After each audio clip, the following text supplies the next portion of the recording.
এক্সামে রেজাল্ট খারাপ হয়েছে তাই তুমি ভাবছো যে তুমি একজন ফেলিয়ার। ব্রেকআপ হয়ে গেছে তাই তুমি ভাবছো যে তুমি একজন ফেলিয়ার। ইন্টারভিউতে সিলেকশন হয়নি তাই তুমি ভাবছো যে তুমি একজন ফেলিয়ার। ব্যবসায় অনেক টাকা লস হয়ে গেছে তাই তুমি ভাবছো যে তুমি একজন ফেলিয়ার। তুমি ভাবছো যে গিভ আপ করে দেবে। তুমি ভাবছো যে তোমার দ্বারা জীবনে সাকসেসফুল হওয়া সম্ভবই নয়। গিভ আপ করে হেরে যাওয়ার আগে অতীতের ভুলে যাওয়া কয়েকটা কথা তোমার একবার মনে করা খুব দরকার। কারণ নিজের জীবনে সেই কথাগুলো যদি তোমার মনে থাকতো তাহলে তুমি আজকে নিজের ওপর ফেলিওরের স্ট্যাম্প কখনোই লাগাতে না। তাই আজকে আমি তোমাকে বড় কোনো সাকসেসফুল মানুষের উদাহরণ দিয়ে বোঝাবো না যে কিভাবে তারা জীবনে ফেলিওর হওয়ার পরেও উঠে দাঁড়িয়ে এত সাকসেসফুল হয়েছে। আজকে আমি তোমাকে তোমার অতীতে নিয়ে যাব আর দেখাবো যে কিভাবে তুমি জীবনে বহুবার ফেল হওয়ার পরেও আবার উঠে দাঁড়িয়ে সাকসেসফুল হয়েছিলে।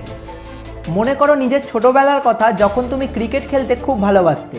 তুমি যখন ব্যাটিংয়ে 0 করে আউট হতে বা বোলিং করতে গিয়ে 6 খেতে আর অপোনেন্ট টিমের সবাই হাসাহাসি করতো, এমনকি নিজের টিমের প্লেয়াররাও বলতো তোর দ্বারা কিচ্ছু হবে না, তখন কি তুমি মাঠ ছেড়ে পালাতে আর কোনোদিন ক্রিকেট খেলবো না বলে গিভ আপ করে দিতে, নাকি আবার ব্যাট হাতে ক্রিজে নামতে? মনে করো যখন তুমি তোমার মোবাইলে গেম খেলতে আর বারবার হেরে যেতে, তখন কি তুমি এটা ভাবতে যে আমার দ্বারা আর গেম খেলা হবে না, নাকি পরের বার গেম স্টার্ট করার আগে তোমার মধ্যে জেতার জেদ আরও বেড়ে যেত? তোমার মা বাবাকে জিজ্ঞেস করো, তুমি যখন সবে হাঁটা শিখছো তখন তুমি বারবার পড়ে যেতে, নাকি একবার চেষ্টাতেই হাঁটতে শিখে গেছিলে? আর যখন পড়ে যেতে তখন উঠে আবার হাঁটতে চেষ্টা করতে, নাকি সেখানেই গিভ আপ করে বসে থাকতে? আরে এত ছোটবেলায় যখন তোমার ঠিকমতো জ্ঞানই হয়নি তখন যদি তুমি নিজেকে ফেলিওর হিসেবে মানতে রাজি না থেকে থাকো, তাহলে আজকে এই বয়সে এসে তুমি কি করে এত সহজে একটা ইভেন্টে ফেল করে হার মেনে নিতে রাজি হয়ে যেতে পারো? তোমাকে বুঝতে হবে যে জীবনে একটা ঘটনায় ফেলিওর সম্পূর্ণ জীবনের শেষ নয়। একটা ম্যাচে গোল করতে পারোনি মানে এই নয় যে তুমি সারা জীবন আর কোনো ম্যাচে গোল করতে পারবে না। আসল ফেলিওর তো সেই যে জীবনে একবার ফেল হওয়ার পরে সেখানেই থেমে যায়, যে নিজের ফেলিওর থেকে কিচ্ছু শিক্ষা নিতে চায় না।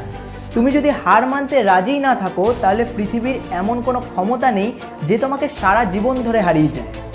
যেখানে আমরা ছোটবেলায় হাজারো ফেলিওরকে ওভারকাম করে বড় হয়েছি, সেখানে বড় হয়ে আমরা জীবনে ফেলিওর আসলেই কেন ভেঙে পড়ি? আমরা কেন লড়াই করি না? কেন আমরা সেই ব্যাট হাতে অতীতের আমিটার মতো আবার ক্রিজে গিয়ে দাঁড়ানোর সাহস পাই না? কেন আমাদের মনে হেরে যাওয়ার পরে সেই অতীতের ভিডিও গেম খেলা আমিটার মতো আরও বেশি জেতার জন্য জেদ তৈরি হয় না? আর কত ঘুমিয়ে থাকবে? ওঠো এবার, লড়ো ফেলিওরের সাথে, পরো আবার গ্লাভস, নাও হাতে আবার ব্যাট, আর সিংহের মতো গর্জন করতে করতে ক্রিজে গিয়ে দাঁড়াও। এক্সামে রেজাল্ট খারাপ হয়েছে, কান্নাকাটি করে সময় নষ্ট না করে আজ থেকেই আবার শুরু করে দাও পড়া, যাতে পরের বছর তোমার চারপাশে সবাই তোমার রেজাল্ট দেখে জাস্ট সারপ্রাইজ হয়ে যায়। ইন্টারভিউতে সিলেকশন হয়নি তো কি হয়েছে, পরের বার এত ভালো প্রিপারেশন নিয়ে যাও যাতে যে ইন্টারভিউ নিচ্ছে সে ভেবে না পায় কিভাবে তোমাকে রিজেক্ট করবে। ব্রেকআপ হয়ে গেছে, সে কেন তোমাকে ঠকিয়ে গেল সেই দুঃখে মন খারাপ না করে নিজেকে ইমপ্রুভ করার পেছনে সেই সময়টা দাও, যাতে একদিন তোমার সাকসেস দেখে সে আফসোস করে যে সে কেন সেদিন তোমাকে ছেড়ে গেছিল। যে জীবনে ফেলিওর হয়েছে তার কাছে আজ নয়তো কাল সাকসেস অবশ্যই আসবে। শুধু শর্ত হলো হার মানলে চলবে না, লেগে থাকতে হবে। ততক্ষণ লেগে থাকতে হবে যতক্ষণ না সফলতার সাথে তোমার দেখা হচ্ছে। তাই বন্ধু, একটা ঘটনায় ফেল করে হেরে গিয়ে এটা ভেবো না যে তোমার দ্বারা আর কিচ্ছু হবে না। এই হেরে যাওয়াটাকে নিজের জীবনের ফেলিওর স্টোরির শেষ চ্যাপ্টার না ভেবে নিজের সাকসেস স্টোরির প্রথম চ্যাপ্টার ভাবো, যে গল্পের পরের চ্যাপ্টারগুলো তুমি নিজে লিখবে। সাকসেস